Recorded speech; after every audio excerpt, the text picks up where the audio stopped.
It was a dark day for citizens of Palmdale, California. A day most people will never forget in their life. A day that showed how far one's wickedness can go.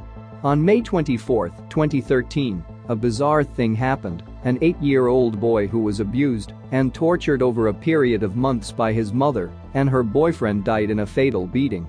His name was Gabriel Fernandez. His injuries were so severe that it took the doctor 2 days to finish the autopsy.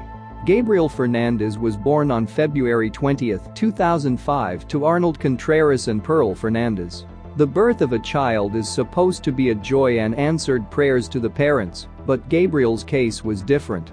Gabriel spent the first 3 days of his life with his mother, who called her uncle to come to get him because he was getting on her nerves, and that was at the age of 3 days. He was already rejected by his mother before he could speak. Children are unable to speak for themselves, fight for themselves, or stand up to violence. They require someone to speak up for them, but Gabriel's mother did the exact opposite. Pearl Fernandez, Gabriel's mother, has 4 children with Arnold Contreras, including Gabriel. But the marriage didn't work out and they separated. After that, she had many romantic partners, including Isaro Aguirre, before finally choosing to stay with him. Though she claims that these romantic partners were abusive to her. However, her aunt, Elizabeth Carranza, and her husband claim that Pearl falsely portrays herself as a victim and that it was her who was abusive and controlling towards her romantic partners. Additionally, she had pending charges against her for threatening to stab Arnold Contreras, Gabriel's biological father, which might have been one of the reasons they got separated. Shortly after his birth, Gabriel was put in the custody of his great-uncle on his mother's side, Michael Lemus Carranza, and his partner David Martinez. They continued to raise Gabriel happily for 4 years, but in 2009, 4-year-old Gabriel moved in with his grandparents due to his grandfather's objection to Carranza's and Martinez's same-sex relationship. Gabriel lived with his grandparents until 2012, when custody of him was given to his mother Pearl Fernandez and her boyfriend Isaro Aguirre.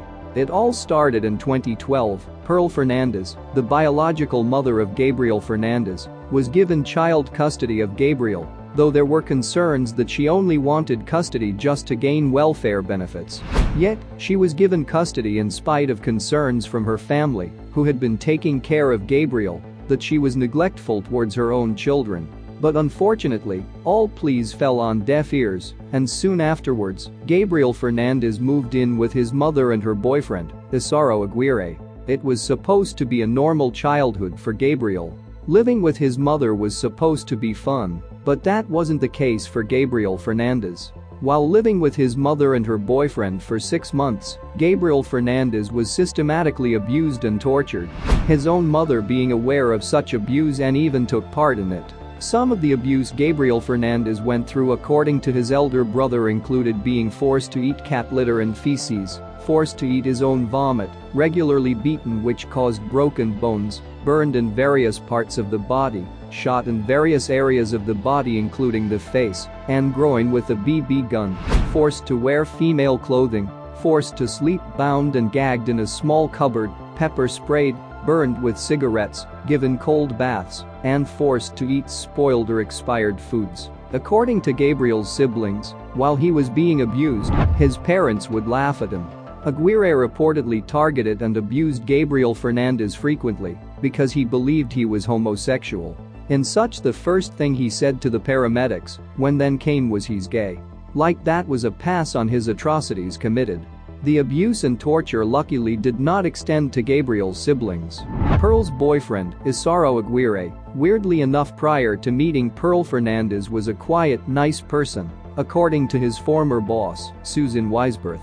Aguirre worked at a retirement home and was loved by everyone present.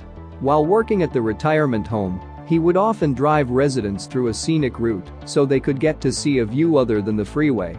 In October 2012, Aguirre began working as a security guard for AVL Private Security. Through AVL, he worked at the Vallarta Market in Palmdale, California.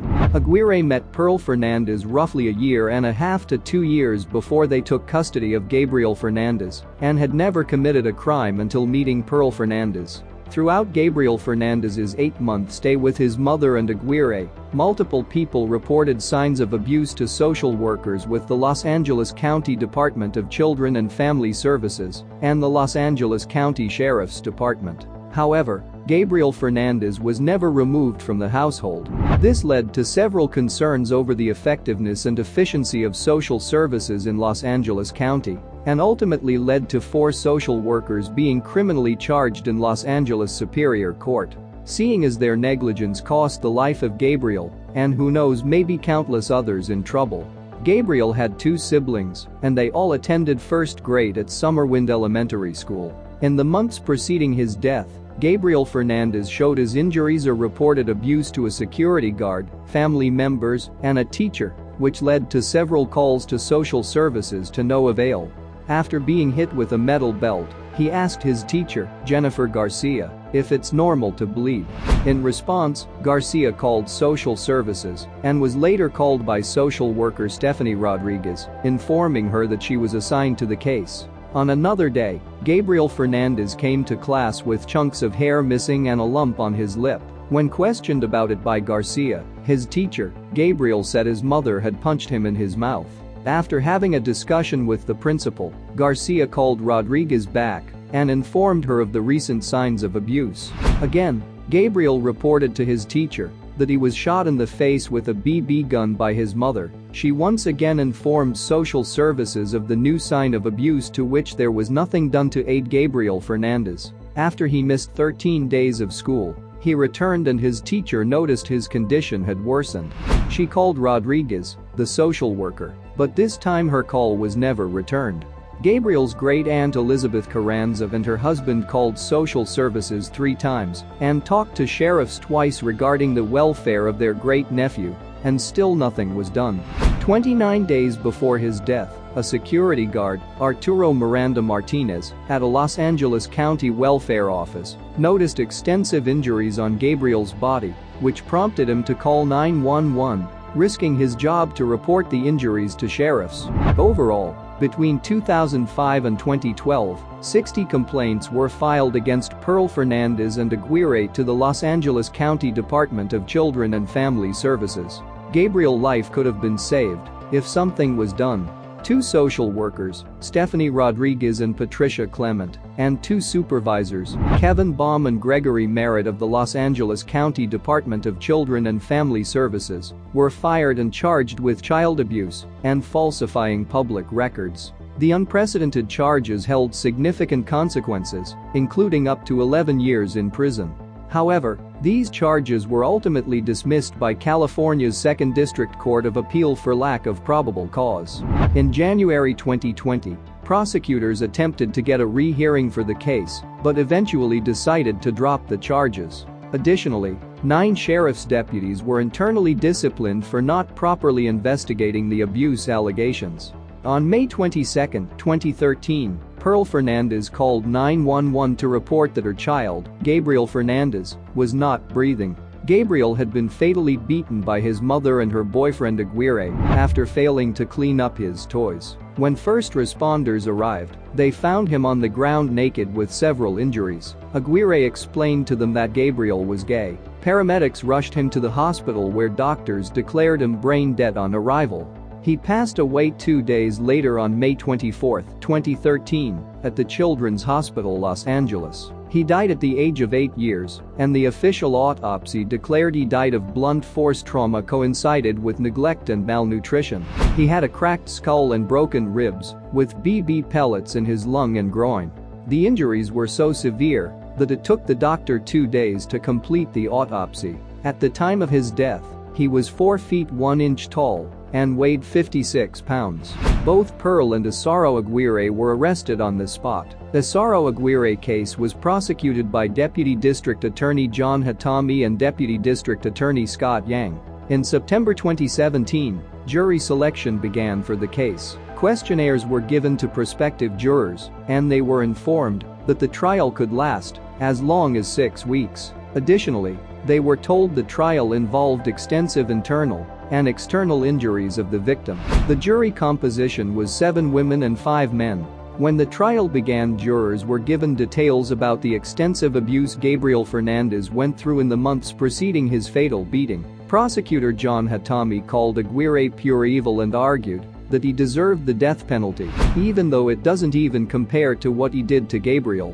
Defense attorney John Allen argued that Aguirre was considered to be kind and compassionate, especially during his previous employment at a retirement facility, and that he had never committed a crime before meeting Pearl Fernandez. Jury deliberation began on November 14, 2017, and a verdict was reached the next afternoon. Ultimately, the jury found him guilty of first-degree murder and guilty of the circumstances of torture charges. On December 11, 2017, jury deliberation began for the sentencing phase. The next day the jury was deadlocked. However, on December 13 they decided to recommend the death penalty, which was accepted by Judge George G. Lamelli. His mother, Pearl Fernandez, and her boyfriend, Isaro Aguirre, were both charged and convicted of first-degree murder with special circumstances of torture. Pearl Fernandez was sentenced to life imprisonment without the possibility of parole after pleading guilty as part of a plea deal to avoid the death penalty, and Isaro Aguirre was sentenced to death. Prosecutors pursued the death penalty for both of them, but could only land the death penalty on Isaro Aguirre. He was admitted to San Quentin State Prison on June 13, 2018, where he is currently awaiting execution. However, his execution has yet to be set in accordance with the moratorium on capital punishment issued by California Governor Gavin Newsom. While Pearl Fernandez currently serves a life sentence at Central California Women's Facility, where she was admitted to the facility on June 21, 2018. Pearl Fernandez has been diagnosed with several mental health issues, including depressive disorder, developmental disability, a possible personality disorder, and post-traumatic stress disorder. In 2011, she took a cognitive ability test, scoring in the 3rd percentile in the verbal comprehension portion of the test, which is on par with a typical second-grade student. Clinical psychologist Deborah S. Miura stated that she is virtually unable to use thoughts to guide her behavior and control her emotional reactions. This case was definitely strange. We hear of crime committed by strangers on strangers, terrorist groups with rigid notions, and maybe between spouses, but a crime committed by a mother on her own child is just offbeat. It was even taken up by Netflix to show the inhumanness of Pearl Fernandez towards her own son Gabriel.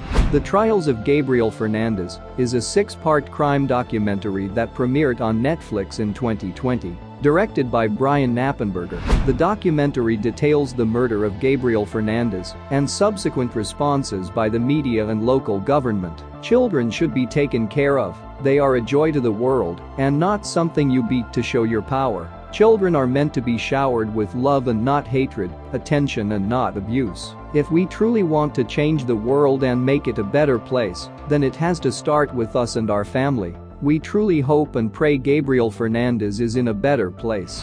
That is all we have for you. Don't forget to hit the subscribe button to subscribe to our channel and hit the bell to get notified when we upload new videos. Thank you for watching. Till next time.